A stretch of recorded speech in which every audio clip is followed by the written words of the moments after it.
Hi, this is Claude for Keto Power Fitness. Today, as part of my blog for talking about stress, the effects of stress, and how to reduce stress. So one of the things that's really efficient to lower your cortisol level, your stress hormone, and calm down is taking some long walks. Okay, exercise is good, but for the people that tend to over-exercise, make it such a ritual, such a strict ritual that you get stressed about breaking out of your routine, especially if you're older and you've been doing that for a long time. Sometimes that can actually play against you. Okay, so just going for a relaxing walk where you can kind of zone out and be in your own space, your own head, in a natural spot ideally would be great. Now, anywhere you go, there's stressors anyways, but so in this spot here, for example, I've always got to be cautious about bears, especially this time of year. It's fall. We've got the kokanee run, little red fish coming up our streams, and the bears kind of gather around here, so do have to watch for that. Mitigate that with some bear spray. I don't know if you can see it on my backpack there, and you called out a little bit, so you kind of have to break out of your zone. Still, overall, I think the calming effects of spending time in nature.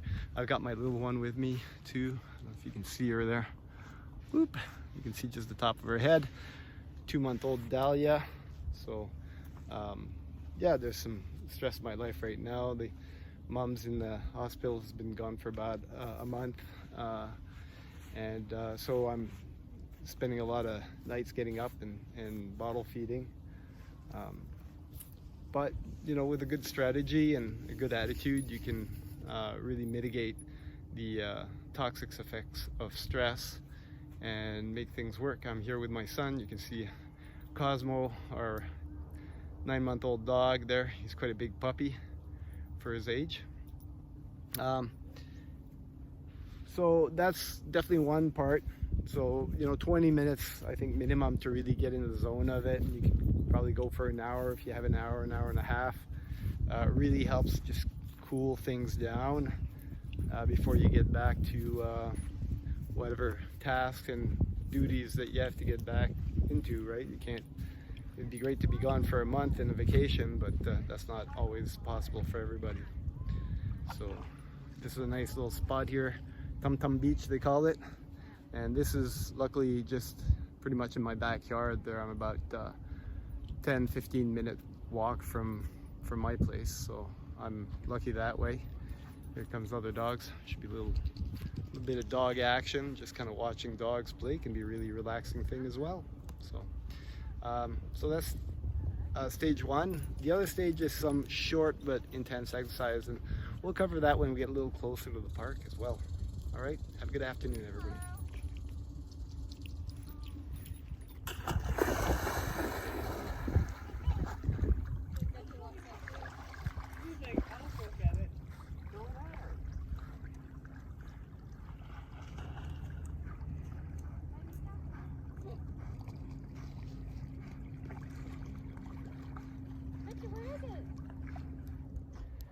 Another way to drain those free radicals and clear out some of that stress and the cortisol is to walk barefoot. Call it grounding.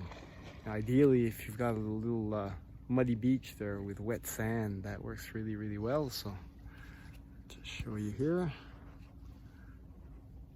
Just walk around barefoot. Your feet will dry out, but you accumulate free radicals when you ground. Slowly they can exit through your contact with the earth, and it's literally grounding because those free radicals have charges on them, and whether you get positive charges or negative charges when you touch the ground, that kind of evens things out. Earth just absorbs everything, and that feels actually really, really good. I've got a bad hip due to a childhood injury, and I can really, really feel that pain draining from my hip there when I walk around barefoot for a while.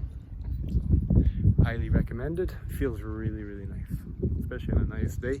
You can see there's quite a bit of smoke today. quite a bit less than 2 days ago. We've got some close forest fires here, but most of that smoke is coming from California. Real disaster down there right now, and obviously high amounts of smoke can also add to overall stress. Stresses the body, so that's something to consider if you're already stressed. You want to be careful you don't expose yourself to too much smoke. But luckily today it's not too bad, so really enjoyed my day out. Just want to show you something as I'm walking here down the trail. So in the northern climates, you know, you get fruit and your carbs in the fall. So if you look at what the bears do, see those little red berries there, that's mountain ash. They eat tons of those, and a lot of it isn't digested actually. It's almost seems to be, they combine that, and there's a big salmon run in the creek right beside here, the kokanee in this case. And back in the days before the dam, the sockeye and chinook would come up here, and all the bears would gather around the streams and eat. When you combine all that protein coming in with the polyunsaturated fats and the monounsaturated fats of the fish, and the sugar content would really raise their insulin, fatten them up before winter. That's a really important part of winter for them. It makes a difference whether or not they're going to survive right to spring. The other thing we get quite a bit of this time of year is the wild roses, and I'll try to spot one for you. They produce a fruit, and it's really filled with vitamin C. You can make rosebud tea there, and that's a really nice way to get your vitamin C. And so there was a bush not too far, and I'll try to find that for you. So here we walked over to the Tum Tum River in the Bigedi, and look at all these fish. Look at all those little red spots. Now they're pretty small fish. They're related to the sockeye, which is basically your nice little red salmon that you'd buy at the grocery store. But these guys were landlocked by the glaciers, and they adapted, and they never go back to the ocean. They just go back to the reservoir here. Now it's locked by dams, and they've just adapted to not going back to salt water. And this is their spawning here. So, and that's what the bears stay by the river, and they'll just munch down on them quite a bit. Haven't met a bear long this time, but we usually have regular run-ins with bears out here. It's just part of the neighborhood, so it's got to learn to live with them. And they go up all the way up like this, all the way to their spawning grounds, way up the river. Okay, trigger warning here. I'm gonna show you some bear poo. So this is actually fairly old there. We've been going past this pile here for about 3 weeks. You can still see a lot of those berries undigested in there, and when it's fresh, it's just like you took a bunch of those berries and just smacked them a little bit and dropped them there. So yeah, the bears just put that in their mouth and it goes through their system, but I don't think they get much calories out of that. It's mostly probably for the insulin hit. And you can see that those mountain ash berries are quite abundant here. Look at that. Endless supply. And right beside the river too. The other thing that we have around here are these wild apple trees here. You can see a few apples up there, and they look just about ready to eat. Another gift of the fall season. Now, although I eat pretty much exclusively a carnivore diet part of the year, when these are in season, and these are kind of wild apples, they have some sweetness to them for sure, but they're not like the commercially boosted sugar apples that you find at the grocery store. Yeah, it's a good time of the year just to break out of the diet, and it doesn't really break me out of ketosis or anything either, so quite enjoy the apples in season there. I'm gonna go munch one. They're tiny little things anyways.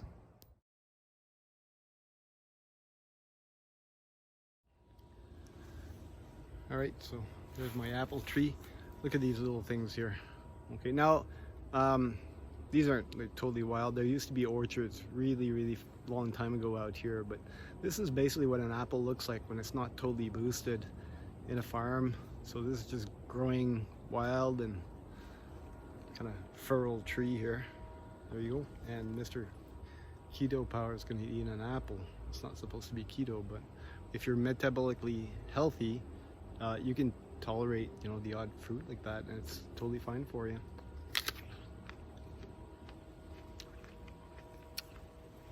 That's absolutely delicious.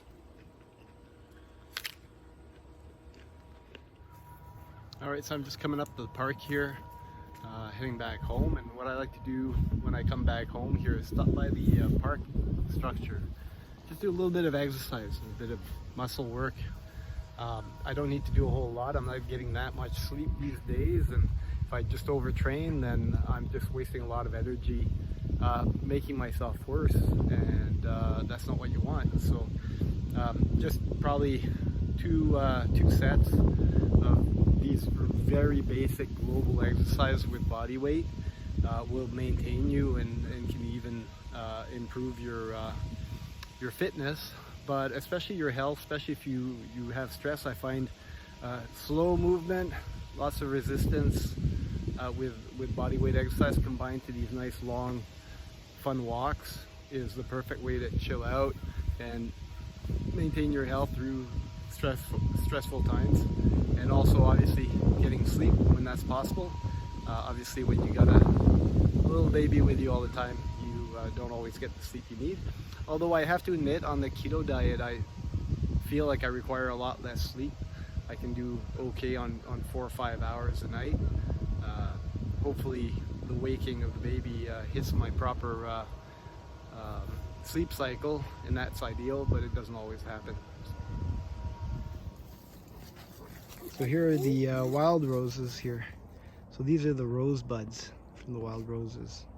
These smell wonderful when the flowers are out in season. And obviously you don't eat those little buds like apples. You collect them and you can put them and just boil them like a tea. And vitamin C being a water-soluble vitamin, that'll extract all the vitamin C. You drink it as a tea and get your vitamin C in there.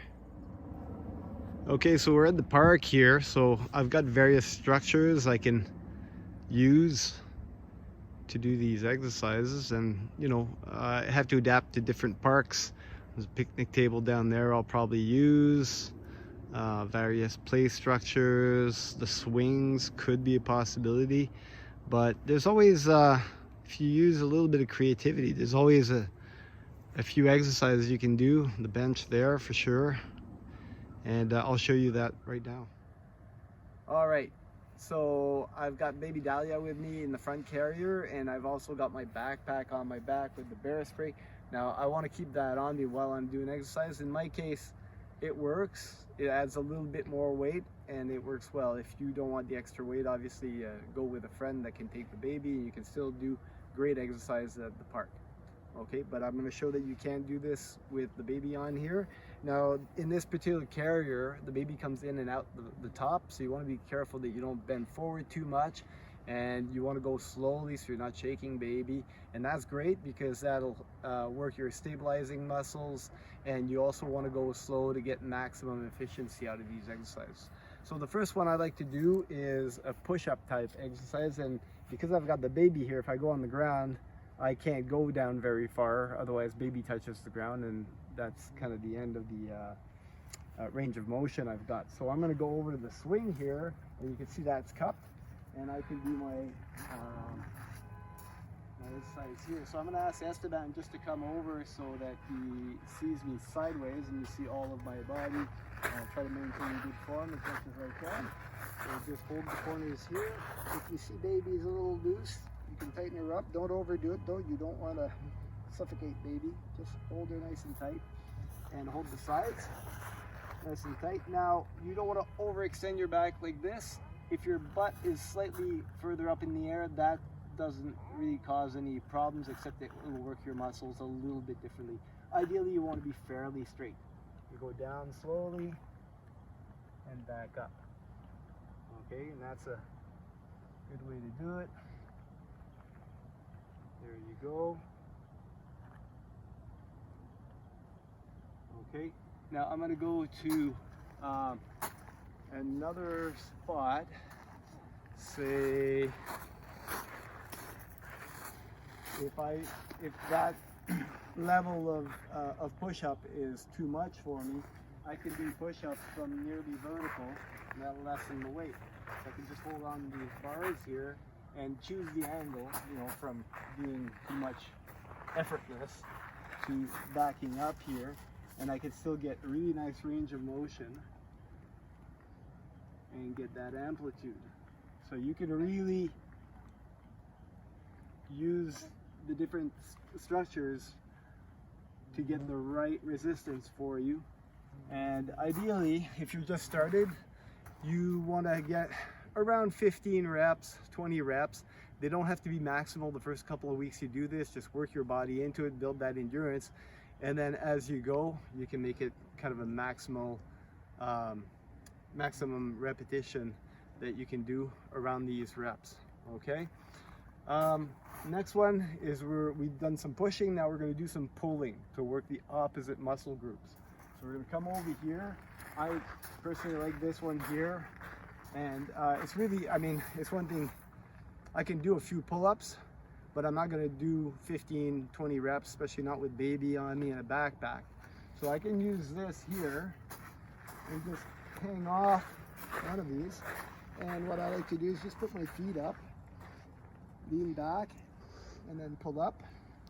And baby's comfortably on me like this. It's just like when I'm lounging in the sofa at home, and she's actually grabbing onto me a little bit. It's kind of funny. And you work your biceps and your back muscles and the back of your shoulder muscles. That works pretty good. Same thing, you want to be fairly straight. Because I'm gripping on with my feet here, I can just maintain my legs bent, and that's fine. Okay. So that's usually my second exercise. Now I like to work my core muscles too. So we're gonna do abs and back. This is a bit more tricky. So come on over with me. I kind of found a way to do it over at the picnic table.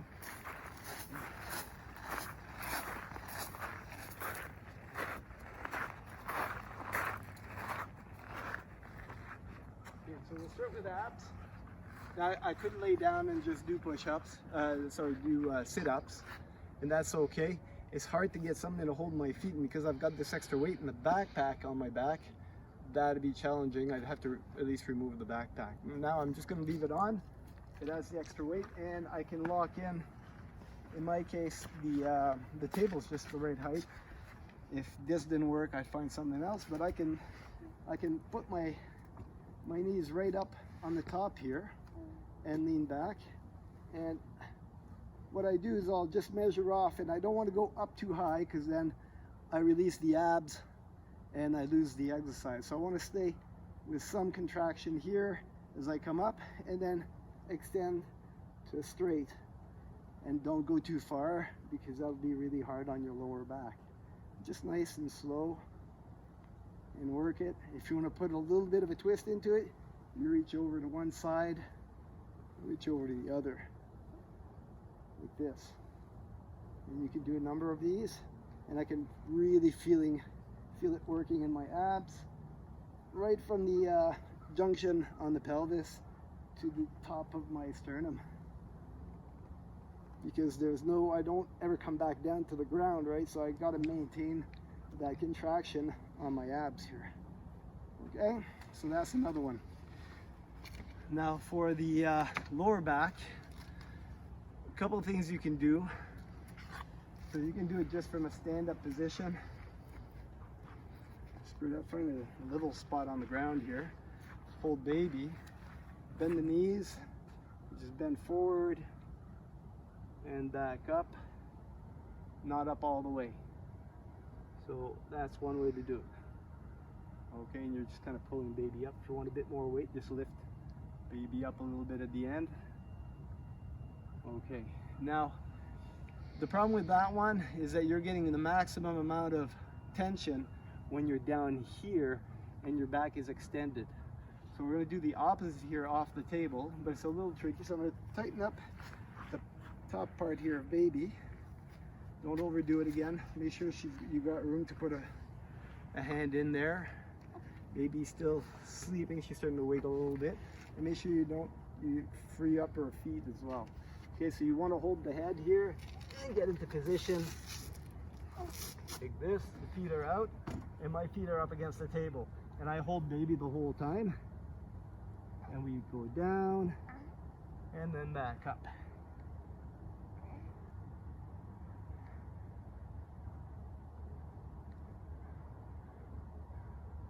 Okay, don't overextend and go nice and slow like this. Okay, now to get out it's a little bit tricky. Just crawl out like this, not too bad. And there we go. And this is actually good for baby to get all these positions and the weight shifting, get those, get the blood flowing as well. Okay. All right, my next one is going to be for the legs. So there's a couple things I can do for that. We'll go over to the bike rack, or even we could go over the outhouse here. But the bike rack probably smells a little better. Okay, for this one I will remove my backpack. I'm not going to back up against that. Never stand too far away from my bear spray.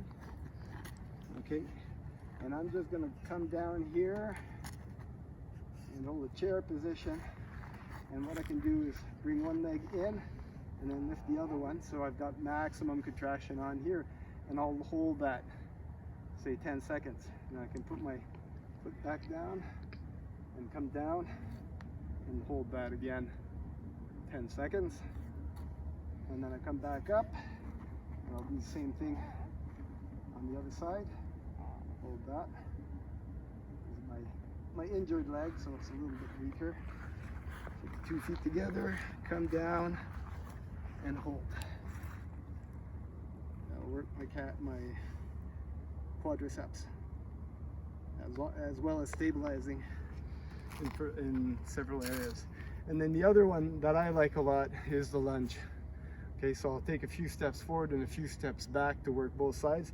You want to make it as many steps one way as the other and make sure it's even. So just hands on the hip. I got baby for a little extra weight. I could throw that backpack back on, come to think of it. For that little extra weight.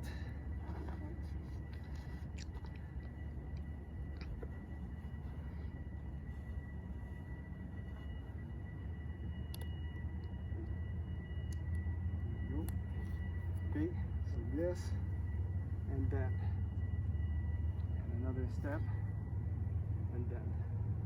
Always nice and in control. So I'll take maybe 2 steps forward like that, and then I go back, and then this will be really good for you telemarkers, right? Get ready for ski season. And so, and then you can switch up and keep going like that. Okay, we'll show you one last one for the triceps. We'll go over the bench down there.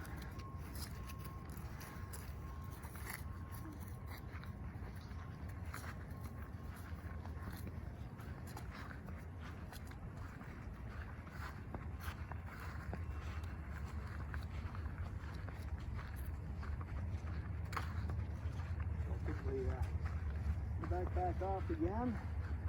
So the push-ups, they'll work the triceps, the pecs, the front of the shoulders, and various stabilizing muscles.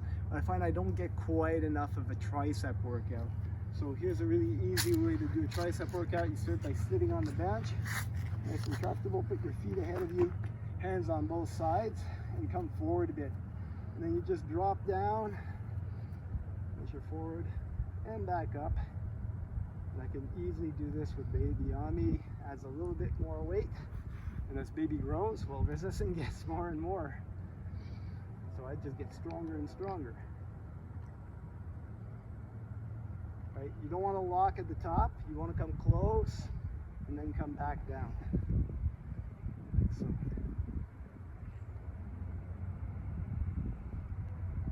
All right. So you could do a couple of sets of those, and it'll also get all that that energy flowing lower cortisol levels, and also the muscle growth really helps with burning fat. Okay, it's not so much that you're burning fat while you're doing the exercises, but it's more the recuperation and the fact that you're stimulating your muscles will raise your basic metabolism and will help you burn fat and stay nice and fit. So I hope you enjoyed that. We'll see you on the next video.